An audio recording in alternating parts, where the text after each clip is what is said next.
Sejam todos bem-vindos ao nosso canal. É sempre uma grande alegria quando chega quinta-feira e podermos nos reencontrar para juntos aprendermos um pouco mais e também ouvirmos histórias de vida que nos motivam e nos enchem de esperança.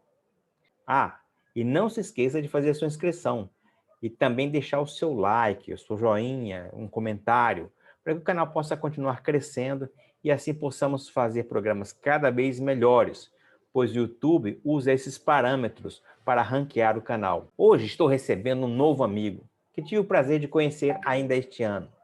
É o pastor Giovan Monteiro. Tudo bem, pastor? Tudo bom, Péricles? Prazer estar aqui contigo. Cumprimento a todos os telespectadores do seu canal. É um privilégio estar aqui. Obrigado pelo convite. Obrigado.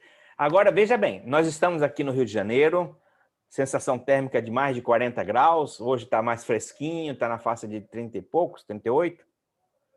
E aí, pastor, qual a temperatura que está fazendo aí? Bom, eu estou aqui em Dallas, nos Estados Unidos, né? Que para muita gente, Dallas é uma das grandes cidades do Texas. Às vezes as pessoas pensam, o Texas é deserto, é muito calor. Realmente que faz um calor grande, mas hoje, especialmente, a máxima foi 0. Então, essa Máxima de semana, zero, hein? máxima de 0. Essa semana nós estamos previstos em -9 negativo, vai ter -7, vai ter máxima de -3. Vai ser uma semana bem fria aqui em Dallas essa semana. Não é fácil não. Vou começar a importar um pouquinho desse frio para cá, viu? Vamos canalizar. Exatamente. Pastor, o senhor trabalha atualmente aonde? Hoje eu estou na cidade de Dallas, eu sou pastor da igreja brasileira, da Lighthouse Brazilian Church, que é uma das igrejas brasileiras aqui de Dallas, fica na região norte de Dallas, né? Então, eu estou no Texas atualmente. Antes de começarmos o nosso programa, vou fazer uma pequena oração pedindo as bênçãos de Deus, não é isso? Com certeza. Querido Deus e Pai que habita nos altos céus, muito obrigado por este momento que estamos tendo. Que o Senhor possa abençoar esta reunião, assim também como todas as pessoas que estiverem assistindo. Que teu Santo Espírito nos anime, nos conforte e nos fortaleça. É o que te pedimos em Cristo Jesus. Amém. Amém. Pastor, eu sou mais velho do que o senhor, né? Mas quando eu fiz teologia, fazia o vestibular, eu fiz lá no ENA, em Pernambuco, depois fui para o IAE, que já não existe, nenhum dos dois existem mais, né, com essa nomenclatura. Depois do vestibular, tinha uma entrevista com um pastor, um professor, né? E eu me lembro que foram feitas várias perguntas. Eu falei, não, eu quero ser pastor distrital. Mas você não quer ser administrativo? Eu falei, não, eu posso até ser, mas eu quero ser pastor distrital. Não quer isso? Não, eu quero ser pastor distrital. O senhor também fez essa entrevista, não? Eu fiz a entrevista, né? Eu me lembro que na época eu não prestei vestibular no NASP porque eu já tinha outra faculdade. E aí o NASP, na época, o IAE, né, Campus Central, lá de Arthur Nogueira, a comissão diretiva do NASP, do SALT, na época, aceitou os meus créditos da faculdade que eu tinha feito antes, né? Mas eu fiz a entrevista com o pastor Edilson Valiante. Certo. E quando perguntou, queria continuar na parte acadêmica, ser um pastor distrital, departamental, missionário, o senhor falou o quê? Olha, Pérez, para dizer a verdade, assim, o que eu me lembro, eu fui para fazer teologia, eu já fui já com mais idade, né? Eu já tinha uma outra formação, já tinha uma vida profissional, foi quando eu resolvi mudar de vida, né? Literalmente, eu larguei, abandonei todo o meu trabalho e tudo, e fui em busca desse sonho. Lógico, o sonho era ser pastor distrital, né? Eu tinha sido muito impactado por pastores, que foram meus pastores na época em que eu era membro da minha igreja, que atuava na minha igreja como departamento de jovens, escola sabatina, todas as áreas, né? Então, eu fiz muita amizade com pastores e, lógico, o trabalho deles impactou minha vida. E meu sonho sempre foi ser um pastor distrital. Mas o senhor acabou se tornando um missionário. Como ocorreu essa transformação, essa mudança aí, amigo? Olha, é o que eu sempre falo, né, Péricles? Nós temos os nossos sonhos, mas Deus tem os dele, né? E ele nos revela os seus sonhos que ele tem para cada um de nós, ele tem planos para cada um de nós e cabe a cada um de nós aceitar ou não. Eu falo, uma coisa que eu falo assim, sem querer parecer, vamos dizer assim, piegas demais, né? Mas eu sempre me impressionei quando criança, na minha igrejinha, lá no interior do Espírito Santo. Era uma igrejinha bem pequena, uma cidadezinha muito pequena, mas eu me impressionava muito com os relatos que naquela época era a carta missionária, né? Hoje é o Informativo Mundial das Missões, naquela época era a carta missionária. Eu sempre me impressionei muito com as histórias dos missionários que a gente chegava, depois com os livros que a gente lia, né? Quando, na fase de adolescente ali, nas classes juvenis. Na minha cidade, eu me lembro que nós não tínhamos clube de desbravadores, mas a minha mãe ela criou uma classe de juvenis avançado. Nós tínhamos livros que nós líamos e eu me impressionava muito com as histórias. Aquilo sempre me chamou a atenção, eu achava aquilo realmente assim algo marcante. E sonhava assim, lá no fundo, quem sabe um dia ter a oportunidade. Mas confesso que depois que eu fui fazer teologia e comecei a trabalhar na igreja, para a igreja, eu já estava casado, tive meu filho logo no começo do ministério. Você pensa assim, não, já, né? Missionário é coisa para quem está ou recém-casado, ou é solteiro, é alguém que está novo, já não é mais para mim. Mas, no entanto, ali no final de 2011, né, a Divisão Sul-Americana criou o projeto, né, Missionários para o Mundo. Era o embrião do Missionários para o Mundo, na realidade, né, que foi um envio de quatro missionários pela Divisão Sul-Americana para a região do Oriente Médio. Opa, só um Parece. instantinho, pastor. Então, quem está assistindo está pensando que o senhor foi chamado para os Estados Unidos, né? Ser missionário nos Estados Unidos é muito bom, não é não?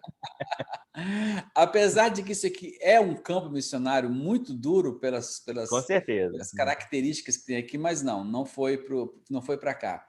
Eu trabalhava no Brasil, na cidade de Porto Alegre, para ser mais específica, na Igreja da Floresta, quando surgiu, então, esse plano que a Divisão Sul-Americana, né, apresentou em resposta a um pedido feito pelo pastor Homer Tecartin, que era o presidente da recém-criada divisão.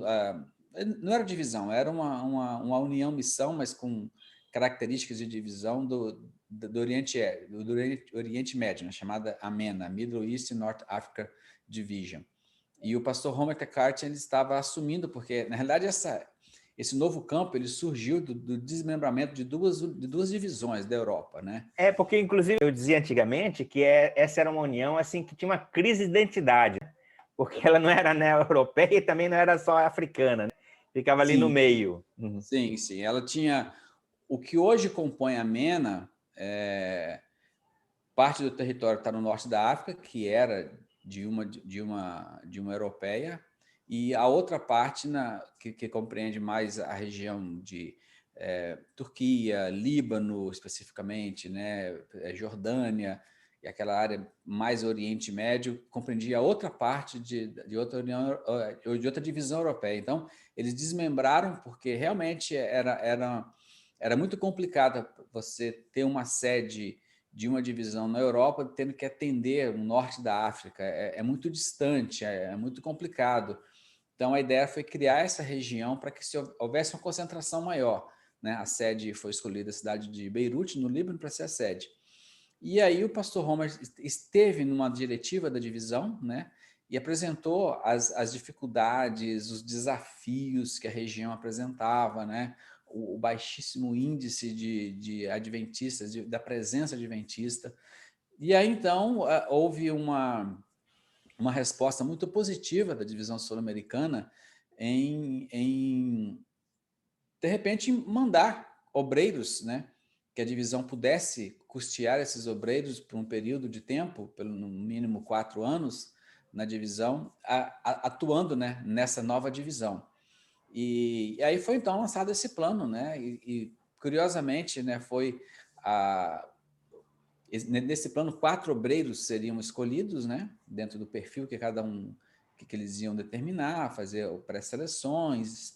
E então 4 obreiros seriam enviados e foram os primeiros 4 missionários que a divisão sul-americana oficialmente enviou para fora do seu território. Até então, todos que haviam saído eram traslados independentes, né, mas oficialmente, assim, que a divisão estava enviando como missionários para outro campo, seriam esses 4 primeiros missionários.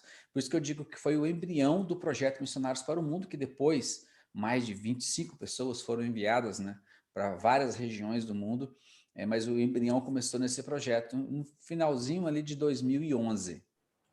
E o senhor foi destinado para que país? Trabalhar em que país? Essa é uma história interessante, porque dentro desse projeto, a MENA, a gente chama de MENA, que é a divisão do Oriente Médio, ela iria determinar os 4 países, né? A divisão apenas iria oferecer os 4 voluntários e a MENA iria escolher os países e os projetos. E nessa divisão, 4 projetos estavam na mente deles. Um projeto seria no Iêmen, outro seria na cidade do Cairo, outro seria na ilha do Chipre e outro no país do Sudão. E nessa escolha, dentro das características que eles viram nas famílias, a minha família, então, seria destinada aí para a região do Sudão. Mas, curiosamente, aconteceu algo bem interessante, né? Por isso que eu falo, os caminhos de Deus, os homens fazem os planos, mas Deus, às vezes, nos revela os caminhos deles são um pouco diferentes. Nós entramos no processo, tudo sabendo que iríamos quando fomos escolhidos, iríamos para o Sudão, dentro daquele projeto. O Sudão, na época, estava muito difícil, um país que politicamente e economicamente estava muito instável, né? E havia aumentado muito a perseguição aos cristãos na região de Khartoum, que é a capital do Sudão. Então, por causa dessa dificuldade política que estava tendo, especialmente para com o cristianismo no Sudão, nós tínhamos que esperar o país liberar o nosso visto de trabalho. Então, como parte do processo como se diz, transcultural, de você ir para outra cultura, o pastor Homer nos procurou depois do Instituto de Missões, que nós fizemos, e disse, olha, vocês, por favor, vocês vão para o Brasil, vão lá pegar as coisas e vão ir para a cidade do Cairo, porque o país do Sudão pertence geograficamente na instituição à associação que fica no Egito, com sede no Cairo. Então, vocês fiquem no Cairo, porque como a sede da associação é lá, eles vão fazer o processo do visto mais fácil. Então, enquanto vocês esperam, vocês já vão tendo já o culture shock, que a gente chama de o choque cultural, você sair de uma cultura 100% ocidental e ir para uma cultura 100% islâmica, oriental, é um choque muito grande. Então, ele diz, vocês já aproveitam para estudar um pouco mais o idioma e já vão se ambientando com a cultura, enquanto esperam o processo do visto.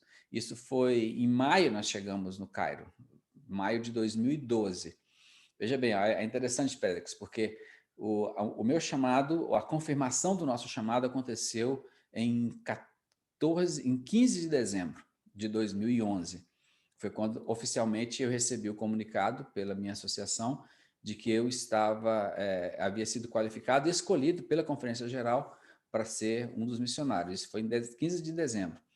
Mas nós só chegamos no campo missionário dia 20 de maio, que não era o campo missionário que eu deveria estar indo, né? Então, e durante todo esse tempo desse processo, aí você tem que se desvencilhar de todas as suas coisas, vender tudo que você tem, dos seus móveis, carros, livros. Olha para a tua biblioteca aí atrás, aí repleta. Eu tinha uma biblioteca parecida com essa. Você tem que vender tudo, que você não vai levar nada. Você só vai levar 2 malas de roupas para cada um. Era o que você tinha direito para levar. Um lugar para ficar, os filhos fora da escola, não estavam estudando, porque não tinha como estudar, porque nós estávamos naquele processo, vai, não vai, espera. 20 de maio nós chegamos, então, na cidade do Cairo, para fazer a transição, que não era o nosso lugar definitivo. Mas, curiosamente, de maneira interessante, que às vezes só no céu vamos ter algumas respostas, o visto nunca ficou pronto, o visto para o Sudão nunca ficou pronto. Ia passando o tempo, e nada, não conseguiam. Isso quando foi em final de julho, começo de agosto, né? Nós chegamos em maio, na cidade do Cairo, ficamos hospedados num guest room da conferência que existe lá no Cairo, né? Um guest room com 2 quartos e uma cozinha. Havia um fogão com uma trempe só que funcionava. Minha esposa fazia comida para nós 5 nesse pequeno fogãozinho. E nós ficamos ali de maio até começo de agosto. Uau! Esperando o processo. Só que as aulas, o ano letivo, né, como lá é Hemisfério Norte, o ano letivo começa em setembro, no final de agosto, início de setembro. E já estavam todas as escolas no processo de matricular os filhos. E os meus filhos já estavam fora da escola há 6 meses. Né? Para quem é casado com educadora, isso para minha esposa era um martírio ver os filhos fora da escola por 6 Eu meses. imagino, né? E foi então quando nós procuramos o pastor, na época, o pastor Homer, dizendo: pastor, nós estamos em dificuldade, nossos filhos estão fora da escola já desde dezembro, nós não temos perspectiva se esse visto vai sair ou não, as aulas vão começar agora, daqui a pouco, e a gente precisa saber, a gente está... Nós estamos esperando, estamos morando num guest room, né, com as roupas todas em malas, nós não tínhamos guarda-roupa, não tinha nada, a roupa tudo na mala. Aí foi então quando ele nos procurou e disse: olha, não, vamos fazer o seguinte, vocês esquecem o Sudão, vocês podem ficar no Cairo mesmo. O Cairo é uma cidade de 20 milhões de habitantes, né? E ele diz: ó, há espaço para que dois missionários atuem aí, vocês procurem um lugar um pouco mais afastado, então o outro outro pastor ficaria na região norte, nós iríamos para a região sul, né? E aí então foi dito para nós que nós ficaríamos então na cidade do Cairo. Então tivemos o mês de agosto ali, em 20 e poucos dias, de arrumar casa, fazer a mudança e conseguir escola para as crianças, fazer todos os acertos, para finalmente, aí, a partir de que tudo começou, em setembro, nós começarmos a pesquisa de campo para vermos qual projeto iríamos implantar na região sul do Cairo. Pastor, o senhor se deslocou daqui do Brasil para o Egito. Uhum. Lá não se fala português. E o senhor Não. falava a língua nativa? Não falava. Ainda não falo muito. Nós conseguimos nos comunicar em inglês na necessidade, especialmente nas questões com a igreja, né? Todos falavam inglês no escritório, então a gente conseguia se comunicar com eles em inglês. Durante todo o tempo que eu estive no nosso centro o centro de influência, que era a nomenclatura que nós começamos, né? Só um segundinho, pastor. Que muitas pessoas aqui não sabem o que é centro de influência. Poderia dar um vislumbre mais rápido sobre o que é? Sim. Bom, a ideia inicial desse projeto, Péricles, e você que nos escuta, desde o começo, quando houve a intenção da Conferência Geral, eles se basearam muito em uma tese de doutorado escrita pelo pastor Mark Finley. O pastor Mark Finley, na sua tese, ele faz pesquisa, inclusive, no Espírito e Profecia, onde a irmã White fala disso, de que a igreja deveria ter lugares específicos, centros urbanos, para que pudesse haver uma comunicação com a comunidade local. E é que através desses postos de atendimento, né, você pudesse criar uma relação com a comunidade local, porque em algumas áreas, a irmã White já falava isso, em algumas regiões, especialmente grandes centros, é muito difícil você simplesmente abrir uma igreja, vai começar uma igreja. Né? Você precisa primeiro ter um approach diferente, você tem que ter um espaço onde a pessoa que vá ali sem preconceito, que ele não, aos poucos ele perceba o que está acontecendo e aos poucos você, através da amizade e do serviço que você está oferecendo, ele possa conhecer a igreja. Então, essa tese doutoral do pastor Mark Finley, ela foi bem interessante, com base nela que se criou essa ideia de que, especialmente em regiões como a do Oriente Médio, onde você tem uma dificuldade muito grande de poder pregar o evangelho, até pela questão religiosa. Era uma pergunta que eu ia lhe fazer agora, né? Porque pregar aqui no Brasil, no Rio de Janeiro, que eu estou aqui agora no momento, é muito fácil. Eu posso até chegar ali na esquina, pegar uma Bíblia e começar a falar, pregar, distribuir panfletos, Bíblias e livros religiosos, não tem problema nenhum. Mas num país muçulmano, nós sabemos que não funciona bem assim. Existe uma série de restrições, né? Alguns são mais liberais, outros não, mas convidar abertamente, fazer proselitismo, isso é proibido, não é? Sim, o proselitismo, como nós chamamos, né, que é você apresentar a mensagem da Bíblia para uma pessoa de outra religião, né? Nem outra denominação, outra religião, no Egito ele é proibido por lei, né? O Egito ele não está regido pela Sharia, que é a lei islâmica, mas as leis civis egípcias elas têm uma influência muito grande da Sharia, muito grande. Praticamente todas as grandes, as principais leis, elas têm uma influência muito grande da Sharia, tanto que você, por exemplo, existe a pena de morte no Egito, né? Para alguns casos, mas só o imã pode dar essa autorização para que o governo possa executar alguém. Sem a autorização dele, isso não acontece. Então, a relação, o governo e religião, Estado e religião, ela é praticamente a mesma, é Muito uma coisa próxima, né? junta, muito próxima, né? Então, em lugares como esse, não é permitido. O proselitismo, a pregação do evangelho não pode acontecer. Sem contar, Péricles, é que já há na cultura uma predisposição em não aceitar o cristianismo, né? Você imagina a pessoa, ela nasce e cresce e passa a vida toda ouvindo dizer que os cristãos são pagãos, que os cristãos não merecem confiança, de que eles não vão para o paraíso.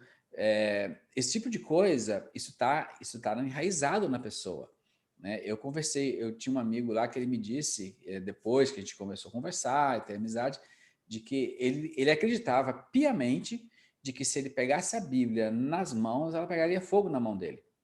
Esse é o tipo de história que se conta. É uma cultura muito baseada no medo, né? E a lei lá, isso, se você for pego, por exemplo, no caso eu que era estrangeiro, se eu fosse pego estudando a Bíblia com alguém, especialmente com um muçulmano, o mínimo que ia acontecer, a coisa mínima era eu ser expulso do país no outro dia, no mesmo dia talvez. Era pegar suas coisas, entrar no aeroporto e entrar no avião e ir embora. Isso é o Essa mínimo.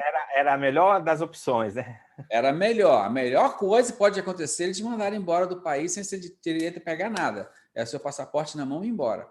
Mas as consequências poderiam ser piores. Para a pessoa que era pega estudando, era pior ainda, porque é proibido por lei que um muçulmano se converta ao cristianismo. Ele não pode fazer essa transição. Quando ele faz isso, ele está quebrando uma lei, não só uma lei governamental, mas ele está quebrando uma lei cultural, né? E é um país, uma sociedade patriarcal, onde o pai decide com quem ele vai casar, o pai decide qual profissão que ele vai exercer. Então ele não toma nenhuma decisão importante sem que a família ou o pai diga que ele pode fazer isso. Então o Isso você passo está que ele falando, isso você está falando com respeito aos filhos. E aos as filhos. filhas, então, hein? As filhas, muito pior, né? Muito pior. Então, essa transição, ela é muito complicada, ela é muito difícil.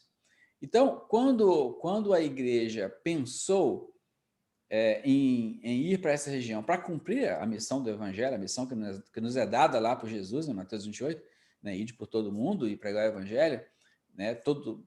Nós temos a consciência de que isso as pessoas têm que saber. Se elas vão se converter, se elas vão se batizar, isso é uma questão do Espírito Santo e elas. Mas a nossa missão é pregar, a nossa missão é mostrar uma religião que não condena, uma religião que abraça, que ama, um Deus que perdoa, um Deus que está próximo e, mais que tudo, um Deus que morreu por você. Coisa que na cabeça deles é inimaginável. Deus não pode morrer. Deus não se importa tanto com você assim. Então, quando a igreja pensou, nós precisamos cumprir a missão, não adiantava chegar, vamos abrir uma igreja, vamos montar uma tenda, vamos começar a pregar, e vamos. Não tem como, você não pode fazer isso. Você tem que criar um ambiente favorável, onde a pessoa se sinta aceita, onde ela possa quebrar os preconceitos que ela já tem contra você, né, porque ela já é natural que ela tenha esse preconceito, para ela perceber de que você, poxa, você é diferente, você está querendo para me ajudar, né? E aí, aos poucos, através dessa relação de confiança, a pessoa possa se interessar em conhecer um pouco mais a respeito do que você acredita, da sua fé, para você poder compartilhar a sua fé com a pessoa. Você tem uma ideia, Péricles, e o amigo nos escuta. Você sabe quanto tempo leva, em média, para que um muçulmano, do primeiro momento em que ele teve contato com a Bíblia, ou com a palavra de Deus, ou com um missionário, seja com quem for, do primeiro momento que ele teve esse contato, até o momento que ele se batiza e resolve mudar e se batiza, você sabe quanto tempo, em média, leva esse processo? 15 anos. Uau! 15 anos, em Muito média. tempo, né? É muito tempo. Ou seja, você precisa criar uma relação de amizade com a pessoa. Você tem que.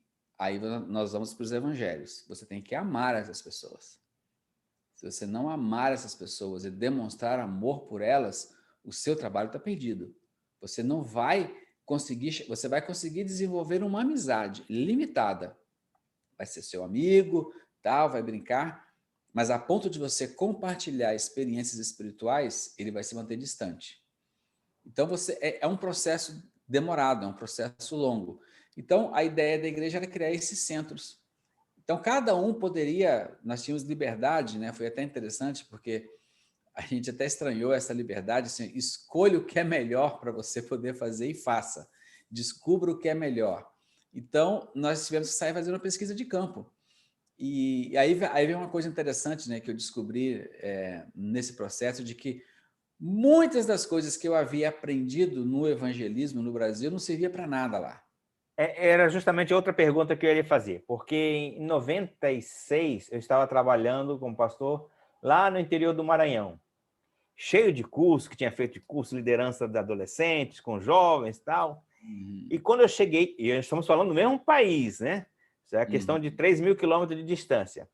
Mas a realidade era tão diferente daqui que tudo que eu sabia e tinha aprendido a fazer não se aplicava. Eu tive que reinventar tudo novamente. Agora, como fazer numa situação tão diferente quanto esta, né? Num país cristão para um país muçulmano. Como foi a sua adaptação para a aplicação do seu conhecimento na prática? Bom, aí vem aquele processo do desaprender e reaprender tudo, né?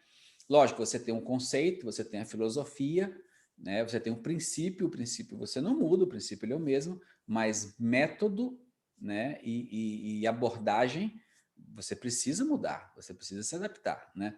Eu sempre falo, tem até um sermão que eu digo, né? Cristo não nos deu uma metodologia, ele nos deu uma missão, né? A missão você vai cumprir, a metodologia você escolhe que vai ser melhor para você, né? Se a gente vai para os evangelhos, nós vemos ali todas elas, né? Tinha dupla missionária, tinha pequeno grupo, tinha evangelismo público, tinha classe bíblica, tinha de tudo, né? Cabe a nós analisar a realidade que estamos vivendo e adaptá-la. Quando você tem a liberdade, como nós temos, como no Brasil, por exemplo, ótimo, maravilha, você pode ir para os métodos mais agressivos, né? Aqueles que realmente você sabe que dá resultado. Mas quando você está num país como o Egito, por exemplo, poxa, tem que pensar, não adianta querer achar que eu vou fazer a mesma coisa e vai dar o mesmo resultado, ou eu vou fazer e vai ter uma perseguição e eu vou pregar o evangelho. Não, você tem que fazer a coisa de uma maneira que vá surtir um efeito positivo, né? Pelo menos é o que a gente espera. Então, por exemplo, quando nós montamos, a ideia era criar centros urbanos, centros de atendimento, na época chamava de centros de influência. Se tirou esse nome porque o nome influência não estava ficando legal quando se dizia um centro de influência, né? Influência de quê? Para quê? Então começou -se a chamar centros urbanos. Então nós tínhamos um centro urbano, demos ao nome dele era Hope Center, com a ideia de apresentar ou oferecer serviços de ajuda às pessoas no âmbito emocional, no âmbito psicológico, no âmbito de saúde, para que ele pudesse, né, aos poucos, através desses conceitos, você criar uma ponte de relacionamento.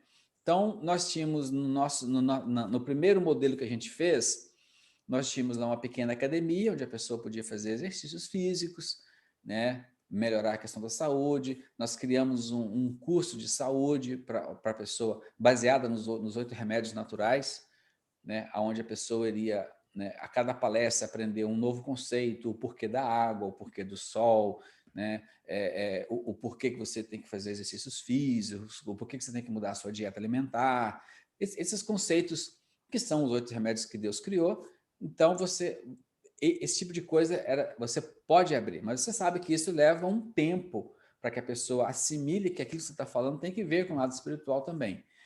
E, por exemplo, uma coisa que eu aprendi lá, o número de pessoas que fumam no Egito é um número absurdo. É muito, mas muito, muito maior que no Brasil. Muito maior no Brasil. Hoje no Brasil, eu não sei qual o percentual da população, eu sei que tem caído nos últimos anos, né? Mas no Egito só aumenta e muito mais cedo. Não há números oficiais, mas quase que metade, ou mais da metade da população, o fumo é natural. Então nós pensamos, vamos fazer aquele projeto que a gente sempre faz nas conferências públicas, né? Deixar de fumar em 5 dias. Que é uma coisa melhor para um país onde o fumo é uma coisa tão normal assim. Aí você vem aquela realidade do desaprender. Eles não querem parar de fumar. As pessoas não querem, elas não veem que isso é um problema. Você tem que mostrar para ela que isso é um problema, não é uma coisa natural. Se você abre um curso para deixar de fumar no Brasil, enche de gente, porque as pessoas fumam, sabem que fazem mal, querem parar, mas estão presas ao vício. Lá no Egito eles estão presos ao vício, mas eles não querem parar. Não há o desejo de querer parar. Mas eles sabem assim do malefício do cigarro, mas não estão ligando? Ou não Olha, sabem e vão usando?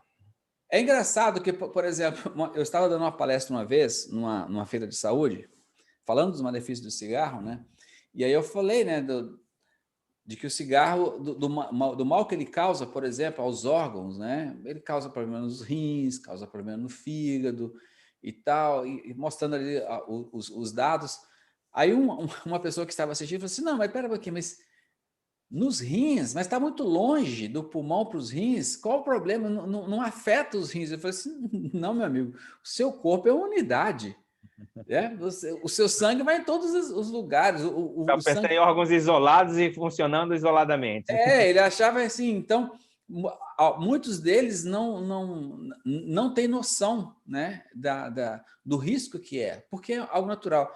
Mas o que é pior nisso tudo era que, por exemplo, no caso específico do cigarro, oferecer o cigarro para alguém é um elemento muito forte na cultura.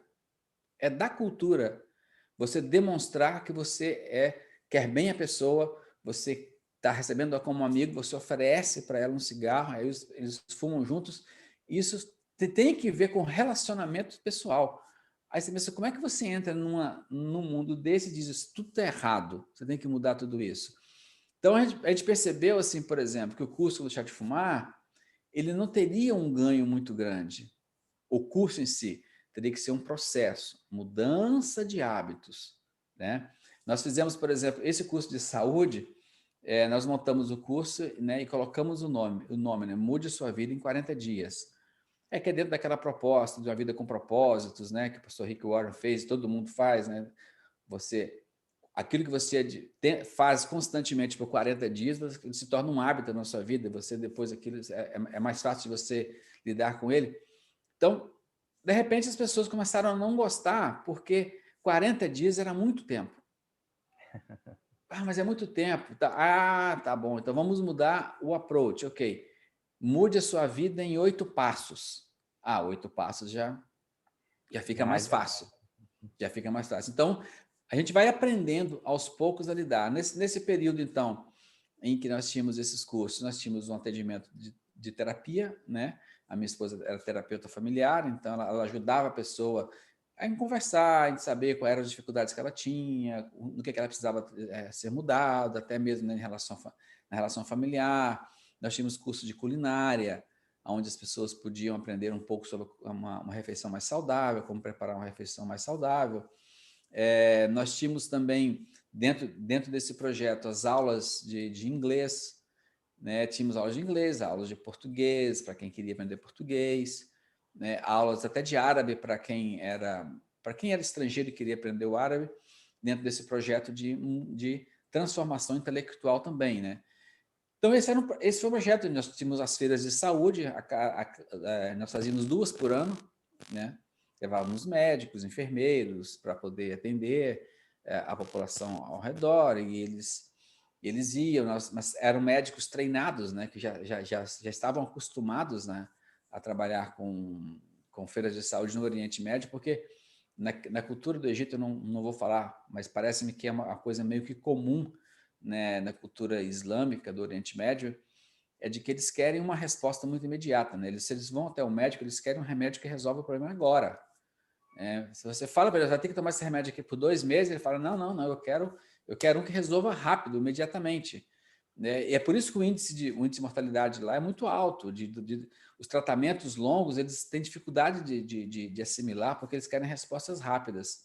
Então, esses médicos que É iam com a gente... cultural mesmo, né? Já é cultural. Então, os médicos que iam com a gente nas feiras, eles já estavam acostumados a lidar com esse tipo de... A pessoa quer um remédio, eu quero um remédio que resolve o meu problema.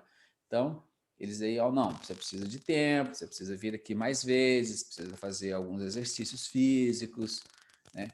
Então, dentro desse processo, a gente procurava manter a pessoa conosco no centro o maior tempo possível, né? Oferecendo várias coisas para que ele pudesse, aos poucos, percebendo que aquele ambiente era um ambiente... Porque, veja bem, às vezes o ouvinte, o teu ouvinte olha e diga assim, mas existe, pode fazer isso aqui vai dar resultado. Mas para um muçulmano entrar em uma instituição que ele sabe que é cristã, É muito difícil, hein? é uma barreira muito grande, Então, você precisa criar situações, né? E, por exemplo, uma coisa que na nossa primeira feira de saúde que nós fizemos, a primeira coisa que eu fiz, a feira ia acontecer numa praça, que era do lado de uma mesquita, né? E eu antes fui visitar os shehes que conduzem a mesquita e apresentei o projeto para eles. E eles gostaram do projeto, eles inclusive avisaram na sexta-feira, no culto principal deles, que no outro dia, no sábado, estaria acontecendo uma feira de saúde ali, né? E eles estiveram lá conosco, participaram, foram atendidos, né? Abriram a mesquita para a gente poder usar se precisasse. Então, esse tipo de relacionamento fez com que a feira fosse um sucesso, porque os sheikhs locais disseram, não, vocês podem, eles estavam meio que abençoando, né? Não, está com a nossa bênção, podem fazer. Sem isso, você percebe que há uma distinção grande.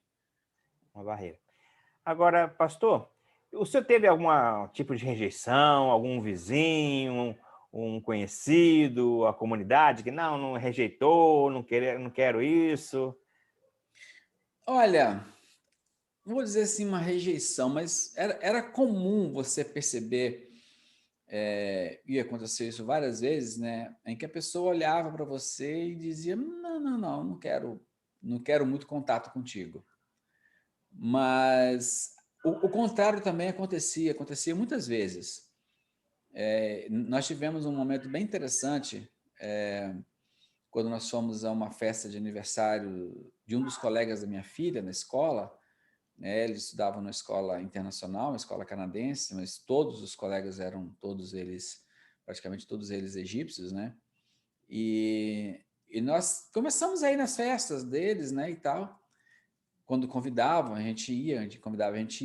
E aí, uma vez, uma das mães nos falou assim, o que vocês têm que vocês são diferentes dos outros estrangeiros, vocês se relacionam com a gente, vocês falam, vocês conversam, os outros estrangeiros eles não querem saber da gente, eles não querem relação nenhuma. Né? Então, isso é uma coisa que para a gente, assim, poxa, isso é agradável de ouvir, dizer, está dando efeito. As pessoas estão percebendo, né, que há algo diferente. Uma das nossas vizinhas de prédio, a gente ajudou muito, ela tinha muitos problemas de relacionamento com os filhos, né, com o próprio esposo, a gente começou a ajudar, fizemos amizade. Ela foi muito... Depois, quando a gente foi embora, ela foi, olha, que pena que vocês estão indo embora, vocês são diferentes, vocês são um tipo de pessoas diferentes. E ela comentou, inclusive aqui no prédio as pessoas falam isso, de que vocês são os estrangeiros diferentes. Né? Os outros estrangeiros, eles mal cumprimentavam as pessoas que cuidavam do prédio, as pessoas mais pobres. e vocês conversam com as pessoas, vocês fazem coisas para elas, e isso chama muita atenção. Mas essa rejeição, assim, de não querer, em muitos casos, a pessoa chegar e tal, daqui a pouco ele percebia que eram cristãos e tal, ele disse, não tem interesse, virava as costas e nunca mais voltava. Entendi. Agora você falou de pobreza aí. Quando a gente pensa em pobreza, a gente pensa em classes sociais. E normalmente, quando se pensa em castas, a gente pensa na Índia, né? Mas no Egito também tem detalhe de separação, de castas? Tem. Não é tão distinto como é na Índia, né, onde as castas são mais seletivas, mas no Egito, especialmente, eu falo pelo Egito, não posso falar por toda a cultura árabe e islâmica, mas no Egito você percebia que havia algumas distinções de classe. Por exemplo, em cada prédio de apartamentos que existe no Cairo, né, e nós morávamos numa região onde tinha muitos estrangeiros, né, mais ao sul da cidade, a região de Maadi, que é uma região diferenciada, mas tem muito pobre, né? A pobreza lá está muito mesclada, né? Você não tem assim. Você tinha lá talvez, tinha lá os bairros ricos, eles ficavam bem fora da cidade, né? Você quase não tinha acesso e tal. Mas quem morava na cidade, você convivia com a pobreza ao seu redor, não tinha como. E na rua que nós morávamos, era uma rua de mais ou menos 1,5 km, e eram vários prédios residenciais. E existe uma cultura assim, em cada prédio existe a pessoa que toma conta do prédio. Ele cuida de limpeza, da manutenção e tal. Aí você vai dizer assim, é o porteiro. Aí no Brasil também tem. Não é o porteiro. Ele faz tudo, só que ele mora no prédio. Mais precisamente, ele mora na garagem do prédio. Ele não tem um apartamento. Existe uma garagem, geralmente a garagem você não punha carro porque era onde ele morava, né? Às vezes ele esticava ali, colocava umas tábuas, fazia umas paredes, ele morava ali embaixo. E assim, à medida que os filhos vão casando, os filhos vão morando com eles, no prédio com eles. Eles não têm um salário, carteira assinada, não. Cada apartamento paga a eles um valor, né? Porque eles ficam ali cuidando da manutenção. Esse pessoal, 100% deles, eles vieram do sul do Egito, das vilas do sul do Egito, que é a região mais pobre do país, e foram para a cidade e eles trabalham nessa função. Eles são chamados de Baweb. Quando você fala num Baweb, você já identifica quem é. Fulano é Baweb. Então, Baweb é o cara que cuida do prédio. Ele é aquele cara que saiu lá do interior, né? Então o árabe dele é um árabe diferente, o sotaque dele é totalmente diferente, ele é muito mais simples, na maioria eles são analfabetos, eles nunca estudaram, e a função deles é ser Baweb, eles vão cuidar de prédios a vida toda. E o que eles vão fazer é tentar descobrir para os filhos um prédio para que ele possa cuidar também. Então, e ele geralmente ele não muda de Essa classe. perspectiva de vida. Essa é a perspectiva de vida dele, ele vai ser isso, né? Então, como eles têm muitos filhos, e os filhos vão se casando e tendo outros filhos, na nossa rua havia muita criança, os filhos dos Boebs, que nunca tinham estudado inglês, que mal iam para a escola, e a escola lá, você não é obrigatório você estar na escola todos os dias, né? Você vai para a escola se você, né, vai fazer o teste. Se você passou no teste, tudo bem. Isso é o que importa. Quer dizer que não tem essa questão da frequência, né? Não há. Isso do primário até a universidade, não há obrigatório da frequência. Fez a prova, tirou a nota, passou. Passou, foi embora. E aí nós começamos a criar o projeto, depois esse projeto inicial, depois tivemos que fazer uma alteração nele, porque nós tivemos que sair do lugar que nós estávamos para esse. Então nós criamos uma escola de inglês voltada para essas crianças Bawebs. Essa mudança de local não afetou assim a programação, as pessoas que assistiam? Afetou muito. Isso foi um baque muito grande para a gente, porque Aconteceu de uma forma bem estranha. O local que nós tínhamos alugado esse local, depois a gente descobriu que a pessoa de quem nós alugávamos não era o dono do prédio. Ele, na realidade, ele era um comerciante, ele era uma imobiliária, ele havia alugado o prédio como um todo, né, do proprietário, e ele agora relocava o espaço, né? Mas a pessoa que fazia isso, ele era um egípcio, mas um homem de negócio, ele tinha uma visão, né? Então ele fazia o negócio só com estrangeiros, ele só alugava para estrangeiros, né? Porque ele sabia que teria o resultado. Então ele alugou o prédio, ele tinha vários prédios alugados e realugava isso. E em um certo momento o dono do prédio descobriu, né, que ele estava ganhando muito dinheiro. Eu não sei o quanto, mas tipo assim, parecia que ele tinha alugado o prédio todo por $1.000 e cada apartamento que ele realugava por 1.000, por 2.000, por 3.000, dependendo do tamanho, né? Então a pessoa estava fazendo muito É dinheiro mesmo. comerciante mesmo, né? O cara era comerciante mesmo. Acho que o dono percebeu isso e disse, não, a partir de agora eu sou o dono, ele não vai estar mais aqui e tal. E esse novo, o proprietário, ele não sei, ele não gostou do nosso projeto, ele não queria mais que a gente ficasse ali, porque estava tendo gente, porque apesar de que a entrada do nosso espaço era para a rua, né? A pessoa não entrava no prédio, ele tinha uma entrada específica para a rua, mas a pessoa ela se incomodou, ela não quis. Nós tentamos negociar de todo jeito, e a pessoa não queria. Era estranho, Péricles, eu falava para minha esposa, todas as vezes que eu conversava com ele, com essa pessoa que ele ia no meu escritório para conversar, a gente tentava conversar com ele, às vezes eu tinha intérprete comigo, às vezes não tinha, mas quando ele saía, a sensação que eu tinha era a mesma que eu já tinha tido quando eu lidei com a possessão demoníaca. Você Entendi. sentia um peso, o tempo que ele ficava contigo, você sentia um peso nas suas costas, uma coisa, uma guerra espiritual mesmo acontecendo. A conversa ela não fluía, o semblante dele me estranhava, a forma como ele me olhava, como ele falava. Foi um momento assim, muito difícil, porque economicamente falando, ou falando de negócios, não tinha lógica o que ele estava fazendo. Nós alugávamos o espaço por $2.000, pagávamos adiantado 6 meses, numa época em que cada dólar valia 17 pounds. Essa era a proporção da moeda. Quando eu comentei com o antigo locatário, como que eu falei para ele, ele falou assim, eu não entendo ele, como é que ele vai tirar vocês? Vocês pagam adiantado, vocês pagam em dólar vivo, vocês pagam 6 meses, ninguém faz isso, e ele está tirando vocês. Ele é muito estúpido, ele falava isso, ele é muito estúpido e tal, e aí não teve jeito, aí nós tivemos que sair. E lógico, essa saída foi terrível, porque nós tivemos que reinventar tudo que a gente estava fazendo até então. Não daria para continuar. Conseguiram levar essas pessoas para assistirem no novo prédio?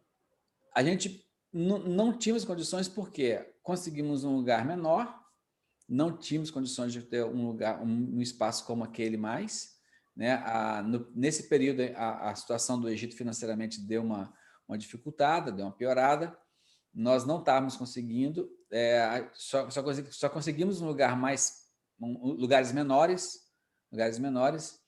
Foi quando, então, nesse processo, eu procurei o presidente da conference do Egito na época, o pastor Cleiton Feitosa, que estava lá, e disse, olha, pastor, nós chegamos num momento crucial do nosso projeto. Ou ele vai continuar como tal, nós vamos mudar tudo e vamos partir para um outro tipo de approach, porque o que estava acontecendo? Nós tínhamos muitas pessoas indo ao nosso centro, participando dos nossos eventos, das nossas atividades, mas a ponte espiritual estava difícil de fazer. A gente não estava conseguindo fazer essa ponte. Lógico que nós somos brasileiros, a gente quer as coisas imediatamente, né? É um processo longo. A gente descobriu isso muito depois, de que o processo tem que ser longo, não é assim do dia para a noite. Né? E até lá vai aquela sensação de fracasso, que não estou conseguindo produzir, não é? Exatamente. Tudo isso você tem, porque Mas eu pensava assim, poxa, eu estou aqui fazendo, faço amizade, a gente saía para as pessoas para ir a um café, para conversar, fazíamos as festinhas, a gente sempre procurava manter as festas, nós tanto celebrávamos as festas egípcias como as festas brasileiras, né? As brasileiras eram um modo de trazer a pessoa, né? Às vezes, algumas festas do calendário cristão, a gente dava uma maquiada e colocava como festa brasileira, que aí você vinha e dentro da festa, da ornamentação e tal, daquilo que a gente falava, você colocava o gancho espiritual ali para a pessoa chamar a atenção e tal.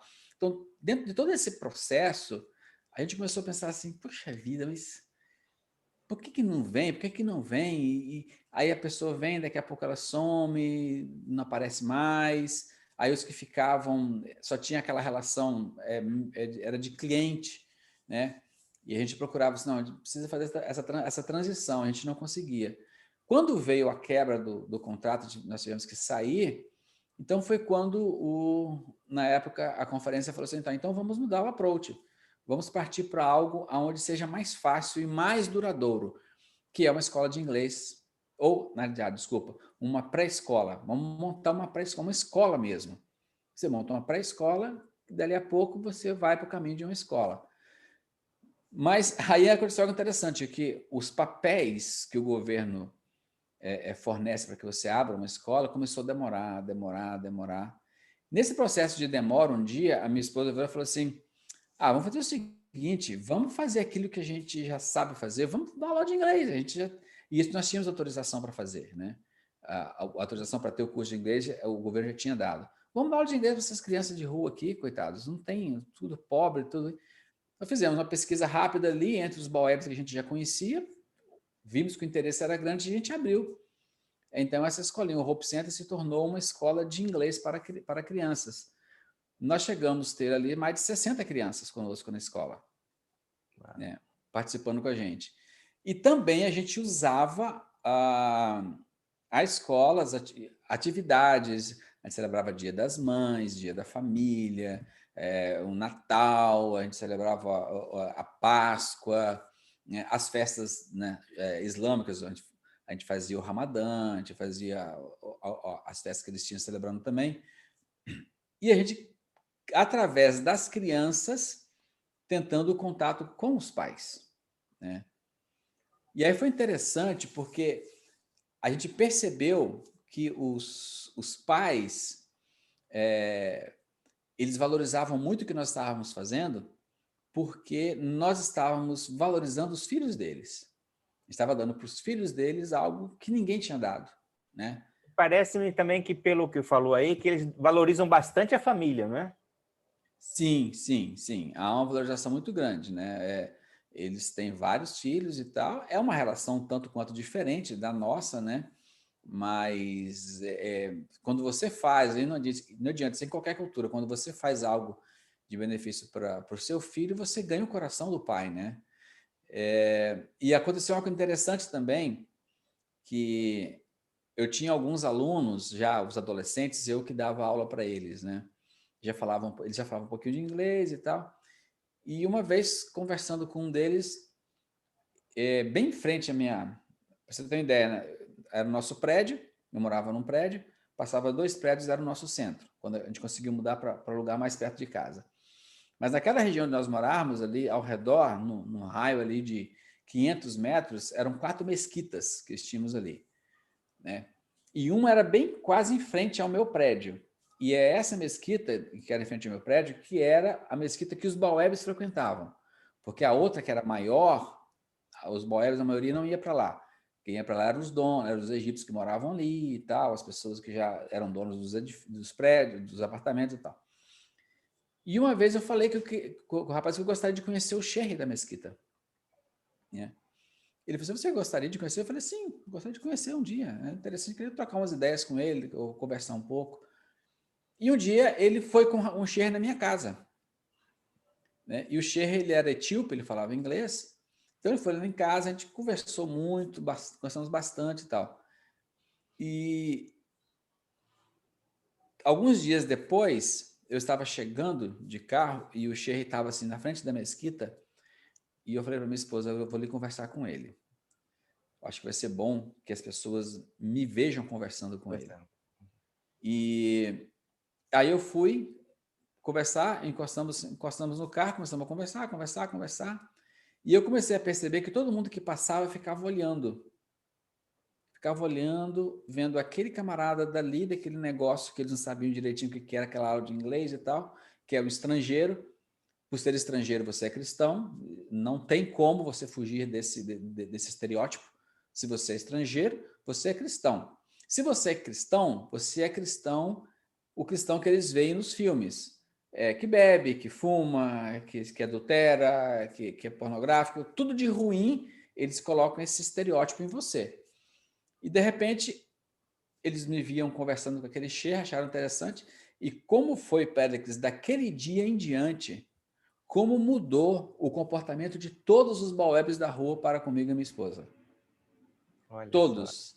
A gente, quando saía para caminhar na nossa rua, todos iam cumprimentando. Hi, Mister. Só porque me viram conversando com o Sheikh, ou seja, o Sheikh estava me dando uma bênção. O Sheikh é amigo do estrangeiro ali. Liberado, né?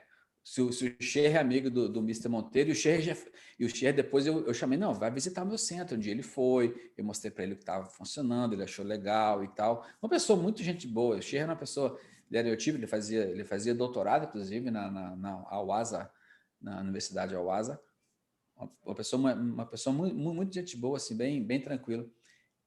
Então, são esses pequenos detalhes da cultura que você vai percebendo com o tempo. Por isso que o projeto não pode ser uma coisa simples, tem que ser uma coisa que tenha um começo, mas que tenha uma boa história pela frente, né? Para não ficar. Certo. E o senhor disse que foi que ano mesmo que esteve lá? De 2012 até 2018. Mas não foi nessa época aí que aconteceu aquela revolução da Primavera Árabe? Quando eu cheguei, a Primavera Árabe tinha acontecido um ano antes. A Primavera Árabe foi em janeiro de 2010, né? Quando houve a queda do então presidente Hosni Mubarak, estava no governo já há 35 anos como presidente do país. Então, houve a queda dele em janeiro de 2010.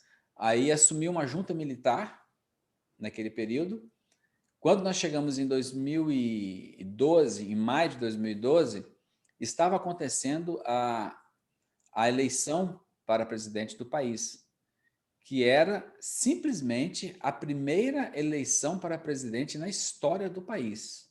Olha. Era a primeira vez que a população ia às ruas, ia às urnas, escolher Algo inusitado, assim, bem diferente, né? totalmente diferente, porque o Egito ele teve o reinado, ele teve reis, né, por muitos anos.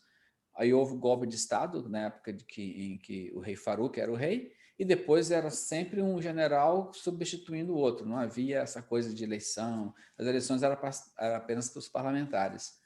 Isso foi em maio. Em maio mesmo, o presidente eleito, na época, o Mohamed Morsi, foi eleito presidente. Quando nós estávamos lá, ele foi eleito e tal. Foi um ano muito difícil, foi um ano muito complicado, né? Eu me lembro bem de todo o processo, porque foi um ano em que os atentados à bomba aumentaram bastante. A cidade passou por muitas dificuldades financeiras, né? Imagina, o exército estava há mais de 35 anos. O exército estava no poder desde Abdel Nasser, desde que o rei Farouk havia caído antes da Segunda Guerra Mundial. Então, todo esse período, o exército praticamente dominava o país, né? E como domina até hoje. Então, não era de uma hora para outra um civil assumir. Lógico que ia ter sabotagem, ia ter dificuldade, que ia ser complicado, né? Só que o presidente eleito também ele não condizia com a função, ele não tinha capacidade de ser um presidente e só piorou a situação. Então, quando foi em julho de 2013, já chegamos em 2012, do ano seguinte, 2013, eles tiveram a segunda revolução, né? Porque o país estava passando por dificuldades, aí o povo voltou às ruas, né, voltou a se manifestar contra o governo. E aí, então, em agosto, mais ou menos, agosto, mais ou menos, houve, então, a queda do presidente que havia sido eleito no ano anterior. Esse processo aí, que foi do começo das manifestações até a queda do presidente, esse processo dessa segunda revolução, essa nós vimos da sacada da nossa casa, porque bem em frente à nossa casa tinha uma praça muito grande e ali eram manifestações todos os dias contra o presidente. E na semana que antecedeu a queda do presidente, foi uma semana muito tensa, né? Os estrangeiros, os americanos todos saíram do país, os ingleses todos saíram do país, os alemães todos saíram do país, ficaram poucos estrangeiros, né? Nos pediam para tomar cuidado, que evitasse sair às ruas, as aulas foram suspensas, não tinha nada, porque foi uma semana muito tensa e no final dela o presidente, na época, Mohamed Morsi, foi deposto, assumiu o que era o seu ministro da Defesa, o general Sisi, que é quem está até hoje como presidente. Depois ele fez uma eleição presidencial, né, tirou 95% dos votos e se mantém no governo até hoje. Então a gente viu esse processo todo, né? Os meus filhos viram todo esse processo de mudança de governo, né? E chegou a temer por sua vida, algum tipo nessa tipo de revolução que teve lá, alguma coisa de podia acontecer com sua família? Olha, houve um momento em que a organização, a igreja falou o seguinte: olha, a situação está meio complicada, a gente não está muito seguro do que pode acontecer, então vocês estejam preparados, façam uma mala de roupa, no máximo uma mala de roupa, não mais que isso, com aquilo que é mais essencial para vocês, mantenham os documentos num lugar seguro, de fácil acesso, que pode ser que vocês tenham que sair do país de imediato. Se a situação complicar um pouco mais, nós vamos ter que retirar vocês de uma hora para outra. Então, tenham essa mala. Nós ficamos mais ou menos 1 ano com essa mala pronta, debaixo da cama, só esperando a hora em que houvesse o chamado e dizer, olha, está na hora de sair. Então, foi um momento muito tenso. Eu me vi dentro de 2 manifestações, assim, por acidente. Eu e minha esposa estava voltando do supermercado, tínhamos feito fazer compras no supermercado, nós estava voltando numa avenida, numa rodovia bem grande que tem lá no Cairo, uma rodovia bem larga, assim, 3, 4 pistas de cada lado, e nós tínhamos pego um anel de acesso a essa rodovia, não tinha como você voltar, né? Você vindo da rodovia, pegamos a alça de acesso e caímos nela. Quando nós caímos nessa avenida grande, ela estava toda tomada de manifestantes, e eles vinham em nossa direção, né? E naquele dia, a minha esposa sempre levava um véu escondido, né, na bolsa, em algum lugar, que ela podia puxar o véu e colocar, né, para não chamar atenção. Ela não tinha esse véu naquela hora. Então, e o carro teve que parar, não tinha como andar. No meio da pista do parado, e aquelas pessoas, aquela multidão, foram ali uns 15, 20 minutos, até que todo mundo passasse, você pudesse, né, continuar de muita... Foi o dia que eu senti mais tensão, eu fiquei mais apreensivo, assim, poxa vida, eu estou no meio da manifestação, né? A manifestação era, na época, a favor do presidente que tinha sido deposto, o Mohamed Morsi. Então, era um grupo um tanto quanto violento. Esse grupo, eles ocuparam uma praça no Cairo, eles ficaram quase uns 8 meses acampados nessa praça, né? E depois, então, descobriu que havia muito assassinato, era uma região, a gente não podia passar por ali, era muito perigoso. Então, havia muita tensão, né? Foi quando eu senti mais, assim, né? Mas o perigo estava sempre assim, você tinha que evitar aglomerações, né? Nos feriados mais importantes, você devia evitar os locais de aglomerações e os locais onde poderia acontecer. Mas, por exemplo, sem ninguém esperar, eles explodiram bombas dentro de 2 igrejas cristãs, né? Uma em Alexandria e uma no Cairo. né? Mataram pessoas em plena Páscoa cristã. Plena Páscoa cristã. Então, aquela sensação...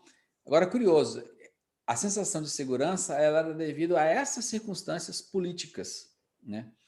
Mas, curiosamente, para espanto de muita gente quando eu falo isso, o Egito é um país de terceiro mundo, é um país onde eu disse para você, a pobreza ela está ali o tempo todo, né? Faz parte de tudo, mas eu me sentia muito mais seguro andando nas ruas do Egito do que nas ruas do Brasil.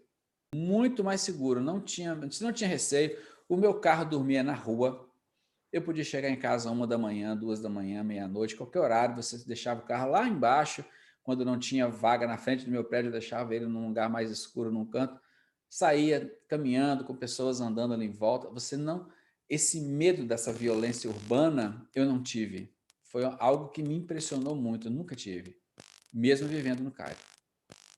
Bem, mas chegou o momento que você teve que voltar.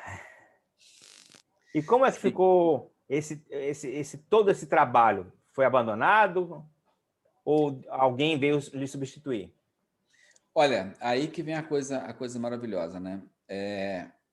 Desses 4 que foram, os primeiros 4 que foram, só nós ficamos, né, mantendo os projetos. Um deles teve problema no país que ele estava, ele foi praticamente expulso do país porque foi denunciado, houve uma denúncia anônima contra ele teve que deixar o país, porque estava no Iêmen. O outro que estava no Egito acabou saindo também, resolveu voltar. O outro que estava no Chipre recebeu um convite para ir para o Brasil, assumir uma função dentro da AFM, que é a Adventist Frontier Mission, e nós ficamos para trás, né? O nosso projeto ficou. Então, a gente começou a trabalhar no projeto, quando nós fizemos essa transferência, e aí vem uma coisa interessante, quando eu conversei com o pastor Clayton, quando eu saí do modelo antigo para o novo, a gente pensou assim, nós precisamos montar alguma coisa que não dependa de nós, que não dependa da minha pessoa, nem a pessoa da minha esposa. Porque no outro centro, muitas das coisas que aconteciam dependiam muito de nós, né? Das habilidades que ela tinha, das habilidades que eu tinha. Então, nós precisamos fazer alguma coisa aonde isso possa continuar. Que eu saindo, eu e minha esposa saindo, não vá acabar com o projeto. Foi por isso que a gente pensou numa escola de inglês para crianças, porque qualquer pessoa que viesse com essa visão poderia continuar o trabalho, desculpa. E aí, então, quando chegou um momento onde que nós decidimos que era hora de voltar, foram questões familiares que nos levaram de voltar, né? Os nossos 2 filhos mais velhos estavam no Brasil, já estudando. O mais velho estava no NASP e o do meio estava no IACS, né? E olha, eu vou te dizer, você ter filhos num colégio interno no Brasil e você morando do outro lado do oceano, era muito difícil. Por mais que tivesse os parentes próximos, dava um feriado, dava um recesso, era aquela confusão, para onde é que a criança vai, para onde é que vai, com quem é que vai ficar. Então, tudo isso, eu ficava doente, como é que vai levar? Então, aquilo foi acumulando, a minha filha mais nova sentiu muito a saída dos irmãos, ela ficou muito sozinha. Então, a gente chegou a um momento, a gente pensou, depois de 6 anos, né, como eu disse, lá atrás o projeto era para ser 3 anos. Depois disse, não, o projeto é no mínimo 4. Aí depois disse, não, o tempo por praxe para um obreiro overseas é de 5 anos. Né? E depois nós ficamos 6 anos, no final das contas. Né? E aí, então, quando a gente chegamos à conclusão de que era o momento ideal para sair, nós começamos vamos tentar recrutar alguém. Né? Não vamos simplesmente virar as costas e sair assim, e deixar o projeto para trás e deixar morrer tudo. Não, vamos tentar ajudar a igreja a recrutar alguém. Então, antes da gente dizer estamos indo embora, nós começamos a procurar pessoas que se interessassem pelo projeto. Né? Conversando com amigos, você conhece alguém que tem interesse e tal, que se voluntaria? E numa dessas conversas, um colega meu, que na época era do Departamental de Jovens da União Norte, ele disse, olha, minha secretária ela tem um sonho de fazer isso. Ela e o esposo, eles não têm filhos e tal. E aí, quando nós conversamos, aí acertamos a nossa saída, conversamos com esse casal, eles aceitaram o desafio, né? A igreja viu neles um potencial muito grande, né? E assim que nós saímos, em junho de 2018, quando foi agosto para setembro, eles chegaram no Cairo, né? E assumiram o projeto, e o projeto continua até hoje. Até hoje. Eu sigo no Instagram deles e eu vejo lá, e isso é uma coisa que eu falo, Félix, aquilo que eu digo, é a construção de um relacionamento, né? Primeiro, nós criamos um ambiente que não dependesse só da minha pessoa e a pessoa da minha esposa, mas que uma outra pessoa pudesse chegar e fazer um trabalho, qualquer voluntário que viesse com espírito, com desejo de servir, pudesse servir, mas que o ambiente fosse algo que criasse um vínculo muito grande com a comunidade local. E esse casal chegou com ideias, né? São bem mais novos, né? Não tinham filhos, acabaram tendo um filhinho lá, né? Com ideias novas. Ele líder desbravador, ela também. Ela era secretária do Departamento Jovem da União Nordeste, do União Norte do Brasil. E é interessante que eles chegaram com ideias diferentes, montando um clube de desbravadores descaracterizado, lógico, né? Mas com as ideias dos Pathfinders. Eles criaram projetos diferentes, como escolinha de futebol. Mas quando eu olho as fotos das atividades que eles têm dentro do centro, são as mesmas crianças.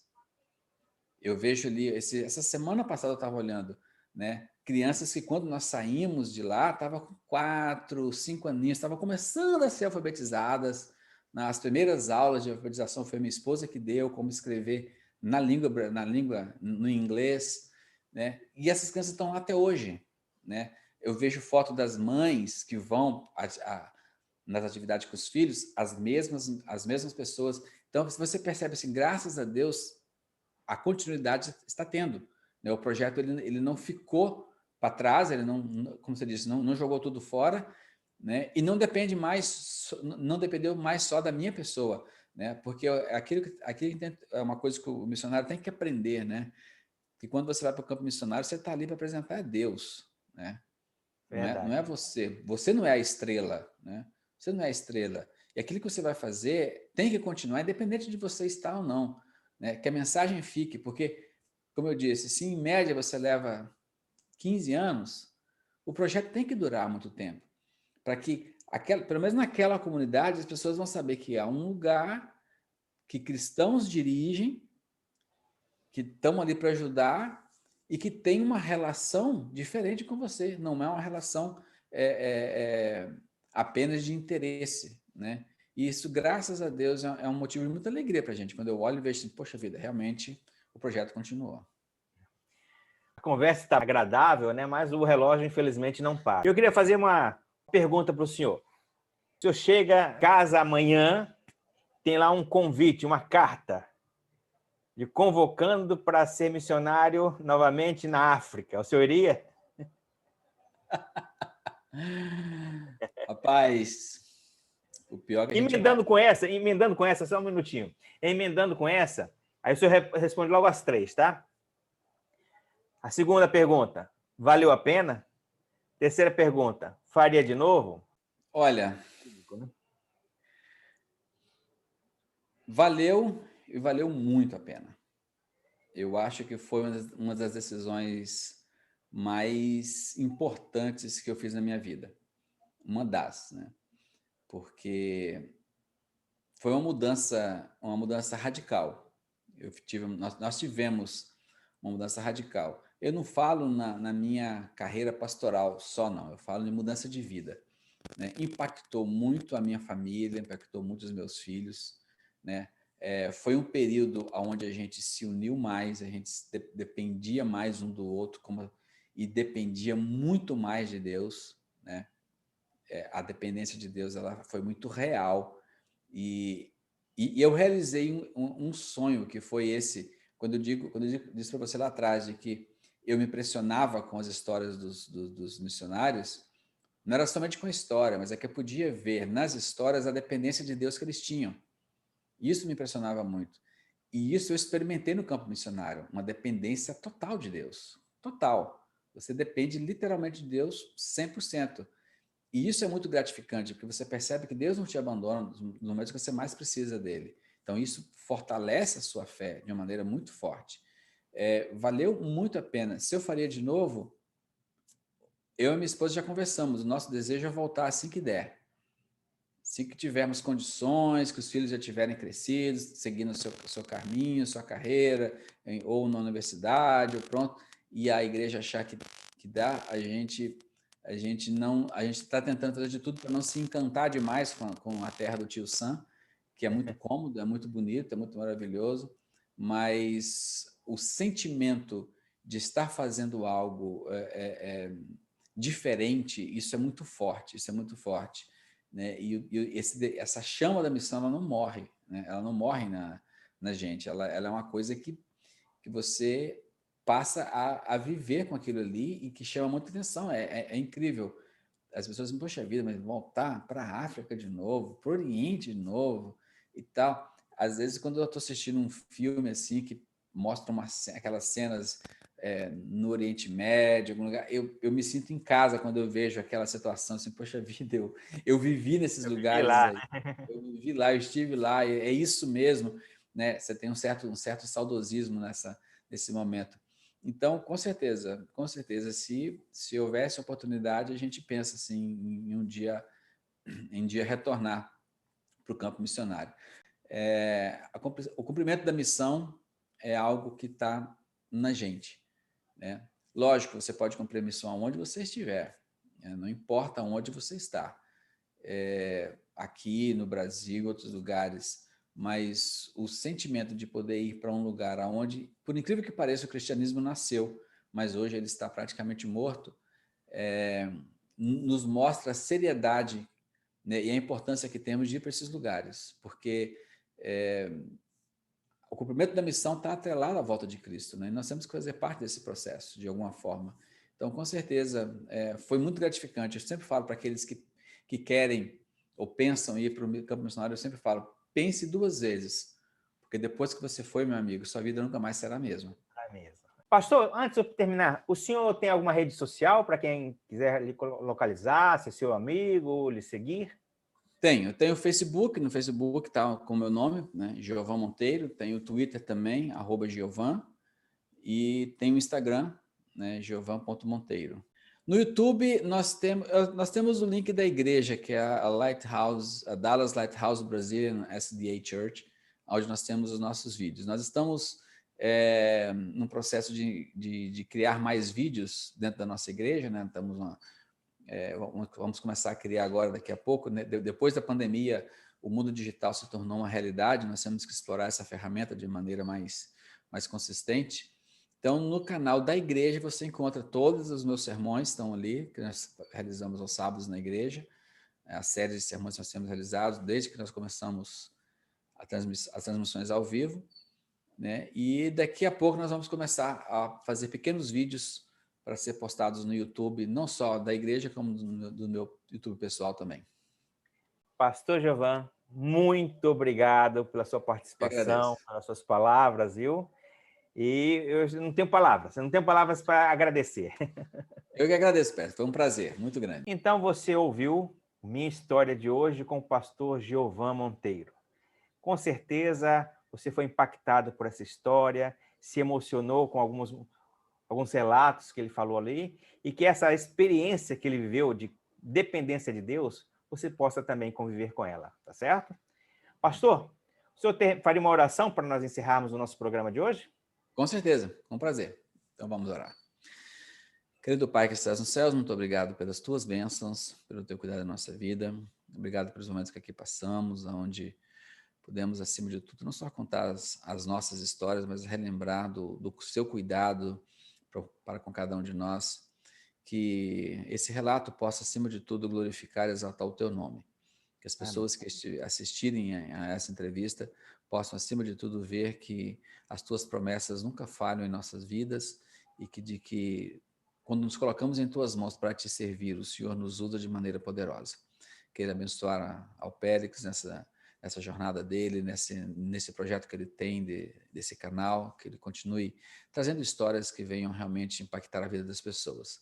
E também até aqueles que estão assistindo, que fazem parte dos seus telespectadores, Que a cada história, ó Pai, se motivem também a ter uma vida mais próxima de Ti. Fica conosco, nos abençoe, nos guarde, eu te peço, em nome de Jesus. Amém.